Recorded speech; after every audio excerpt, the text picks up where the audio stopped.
પહેલગામમાં આતંકી હુમલા બાદ ગુજરાત સરકાર પણ એલર્ટ થઈ ગઈ છે। ત્યારે વિવિધ વિસ્તારોમાંથી પાકિસ્તાનીઓને શોધીને દગેડી મૂકવામાં આવી રહ્યા છે। ત્યારે અમદાવાદ અને સુરતથી એક ચોંકાવનારા સમાચાર સામે આવી રહ્યા છે।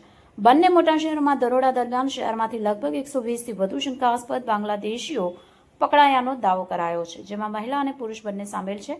જેમાં અમદાવાદમાંથી 400થી વધુ જ્યારે સુરતમાંથી 120થી વધુ બાંગ્લાદેશીઓની અટકાયતના અહેવાલ મળી રહ્યા છે। આ લોકોના દસ્તાવેજોની ચકાસણીની પ્રક્રિયા હાથ ધરવામાં આવી રહી છે। સુરતમાં પણ ઘૂસણખોરોને પકડી પાડવાનું ઓપરેશન રાત્રિના 12 વાગ્યાથી સવારના 6 વાગ્યા સુધી હાથ ધરાયું છે। સુરત પોલીસની 6 ટીમ, જેમાં 2 ડીસીપી, 4 એસીપી અને 10 પીઆઈ સહિત 100 પોલીસ કર્મીઓ જોડાયા હતા। આ ટીમોએ શહેરના ઓન, સચિન, લિંબાયત, લાલગેટ, સલાબતપુરા સહિતના વિસ્તારોમાં રેડ કરી 120થી વધુ શંકાસ્પદ વિદેશી નાગરિકોની અટકાયત કરી હતી।